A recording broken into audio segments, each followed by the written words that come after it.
Hey everyone, welcome back to Corporate Decoder, the place where we try to figure out if CEOs are really as clueless as they seem.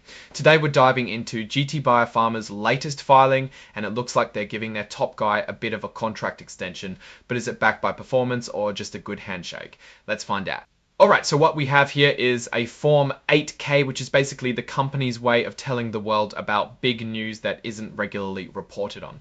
It's like a special announcement bulletin. Think of it as a company shouting from the rooftops specific important events. The earliest event they're reporting on here is August 26, 2025. That's the date this report is officially about. The company we're looking at is GT Biopharma Inc. Now remember, these filings are super important because they're supposed to be accurate and tell us what's really going on inside a company. They've got a commission file number here, 14000 and IRS employer identification number 9416-20407. These are just like ID tags for the company with the government and tax folks. And here's a key detail, GT Biopharma's common stock is traded on the Nasdaq Stock Market LLC. That means regular folks like you and me can buy or sell their stock. Now, something interesting is that the company mentions they became a fully remote company in July of 2024.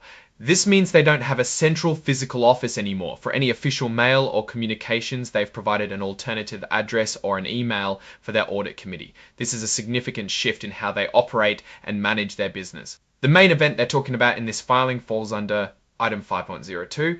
This section usually covers people in charge, directors or key employees leaving or joining the company, or changes to how they're paid. And in this case, it's all about an amendment to an employment agreement with Michael Breen. He's the executive chairman and chief executive officer of GT Biopharma.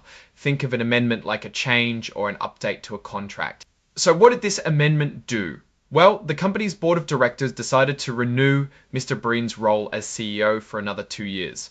This agreement started on April 26, 2025, and here's a kicker: after those 2 years are up, his employment automatically extends for another 2 years unless either the company or Mr. Breen gives a 90-day written notice that they don't want to renew. This sounds like they're pretty committed to keeping him on board for the foreseeable future.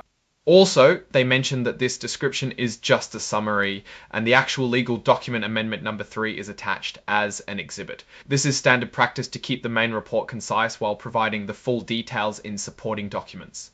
Now, moving on to the exhibits, this is where the actual supporting documents are listed. Exhibit 10.1 is the actual amendment number 3 to the employment agreement with Michael Breen. This is the document that officially lays out the terms of his renewed contract. And Exhibit 104 is the cover page in a special format called Inline XBRL.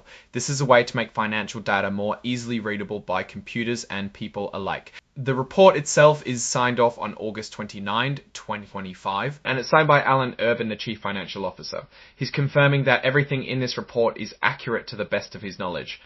So let's break down what this all means. The core of this filing is the extension of Michael Breen's CEO contract. This is pretty common in the corporate world.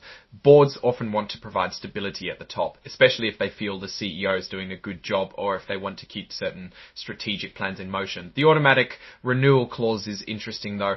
It suggests a strong belief in continuity and a desire to avoid disruptions in leadership. However, without seeing the actual financial performance of GT Biopharma, whose stock is publicly traded, investor confidence is key. A stable leadership team can convey that stability, but again, this is just one piece of the puzzle. Future filings will really show if this leadership decision translates into tangible results. What's your take on longer CEO contracts? Let us know in the comments below. If you found this breakdown helpful, please give us a like and subscribe for more corporate insights.